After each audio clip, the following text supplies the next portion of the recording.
ناظرین کیا حال چال ہے؟ طبیعت ٹھیک ٹھاک؟ امید کرتا ہوں کہ آپ خیریت سے ہوں گے اور خوشباش ہوں گے۔ ناظرین آپ کو ایک بہت بڑی خبر دوں۔ خبر یہ ہے کہ پاکستان نیوی نے بحیرہ عرب میں تقریباً $1 ارب کی منشیات پکڑ لی، اور اس پر امریکی سینٹ کام نے خراج تحسین پیش کیا ہے۔ $1 ارب پتہ کتنا ہوتا ہے؟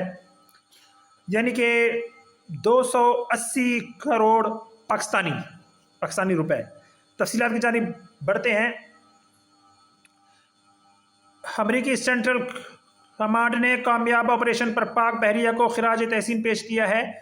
سینٹ کام نے ایک بیان میں کہا کہ کارروائی سعودی قیادت میں قائم مشترکہ ٹاسک فورس 150 سے منسلک PNS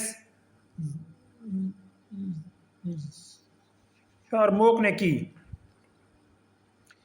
محض 48 گھنٹوں میں پاکستان نیوی نے 2 مشتبہ کشتیوں سے 2 ٹن کرسٹل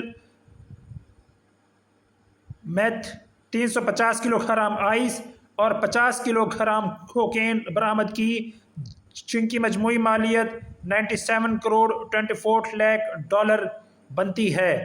سعودی رائل نیوی کے کمانڈر فہد الجوید نے اس کامیاب کارروائی کو عالمی تعاون کی بہترین مثال قرار دیا۔ ناظرین اگر وہ منشیات پاکستان آ جاتی یا کچھ بھی ہو جاتا تو کتنا خطرناک تھا، کتنے گھر اجڑنے تھے۔ اب یہ $1 ارب کی منشیات کو پکڑنا بہت بڑی کامیابی ہے۔ ناظرین یہ تھی میری اب تک کی اپڈیٹ۔ میری مزید ویڈیوز اور اپڈیٹس کو دیکھنے کے لیے میرا چینل لائک شیئر سبسکرائب ضرور کریں۔ مجھے دعا میں یاد رکھیں۔ اللہ حافظ۔